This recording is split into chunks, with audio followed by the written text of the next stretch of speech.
Happy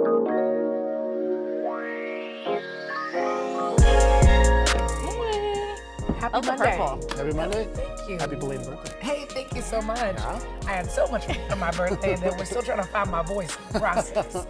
Thank you all so much for joining us here at KARE 11 News at noon and on this warm and breezy Monday. Sending good vibes to the Timberwolves tonight. Yes. Just talked to Reggie this morning and he's excited about it. Good. The new Minnesota Teacher of the Year is also in the house today. And Cece, I know you're covering a pretty tough story today. Yeah, I am. A Twin Cities firefighter was shot and killed over the weekend, so I'll have the very latest on the search for a suspect. And first, let's go ahead and get a look at the weather. Yes, it is warm, but it's also going to be windy, and that's kind of the main difference between today and yesterday. We've got a southeast wind sustained just under 20 miles per hour. Parts of western and southwestern Minnesota, well, they're even windier, and we have a wind advisory for that part of the state until 11 p.m. tonight. That includes Candy-Ojai County, looks like Renville, Brown County, and points westward. That's where we just reached the criteria for a wind advisory, with winds gusting there up to 45 miles per hour. The wind is expected to die down a little bit overnight tonight, but still is going to remain a bit breezy as we head into Tuesday morning.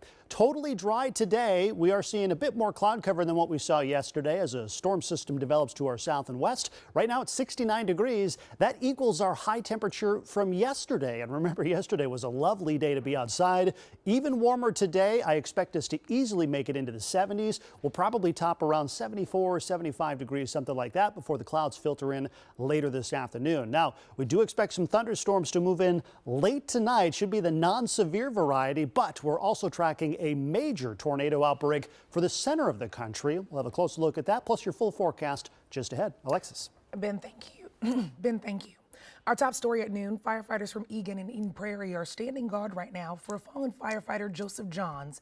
He was shot and killed while off duty in Minneapolis over the weekend. Cece, bring us up to date on where they are for the search for the suspect. Yeah, absolutely. So as of this afternoon, Minneapolis police say no one's been arrested for this yet.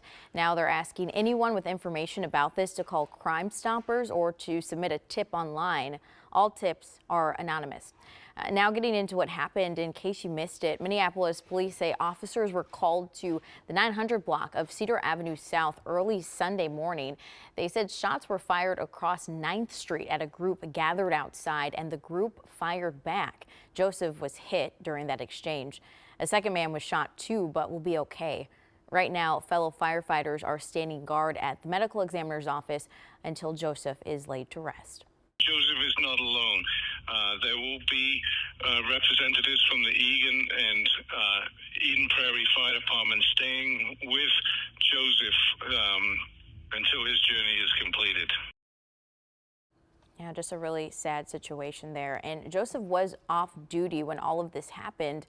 We know, too, that Joseph was a part of a motorcycle club, and the motorcycle community came out yesterday to celebrate him and share stories about him.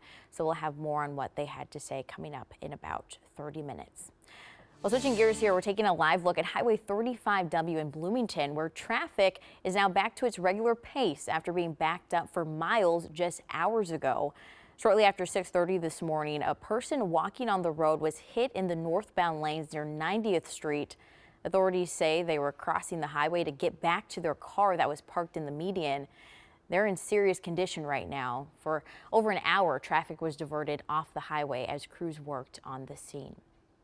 Well, we're hoping to learn more information today on the condition of a man shot by 2 deputies in Chanhassen while they responded to a domestic 911 call Saturday night.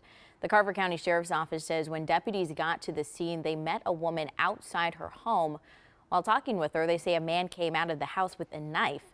Deputies allegedly told him to drop the knife before 2 of them shot him several times. The man was taken to the hospital. His current condition is still unknown. The BCA is now investigating and tells us both deputies are on leave for the time being. This afternoon, 5 people are in custody after police say they crashed a stolen car in Dinkytown. This was the scene over the weekend at the intersection of 15th Avenue and 4th Street. Authorities say when an officer tried to pull the vehicle over, it took off and crashed. An officer was hurt in the process, but police say his injuries are minor. In less than 2 hours, nurses will gather with community members at North Memorial Hospital to push back on recent cuts. The Minnesota Nurses Association says it comes after the hospital announced it will close its NICU and reduce mental health services, including closing all outpatient services. Nurses say the changes will put mothers and their babies at risk and will impact more than 3,400 patients looking for mental health services. They'll hold a press conference today at 2. Well, if you're driving through the Twin Cities tonight, you'll see landmarks throughout the area that are lit up for National Nurses Week. A viewer sent us this photo from the event last year. Places like U.S. Bank Stadium, major bridges, and will all glow in red to show support for nurses across the country.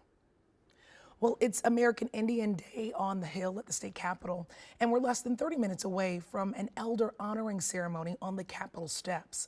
American Indian Day is about creating awareness among legislators and the community about the challenges facing Minnesota's indigenous people.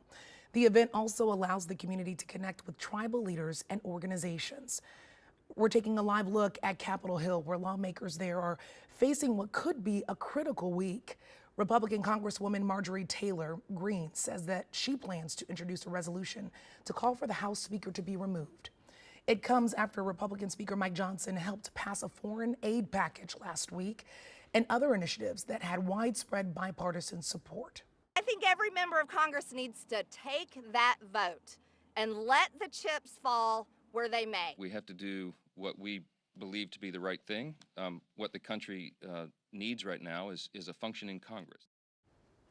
Greene's proposal is widely expected to fail.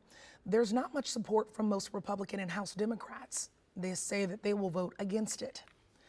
Well, we've got good news if you plan to have any road trips coming up this summer. For the first time this year, the national average price of gas has dropped. Prices rose about 60 cents earlier this year. This drop could hold if oil prices remain steady. And we just checked the price of gas in our area. AAA shows the average gallon for regular gas in Minnesota is at $3.26. It's higher in Wisconsin at $3.35, and the national average is currently $3.65.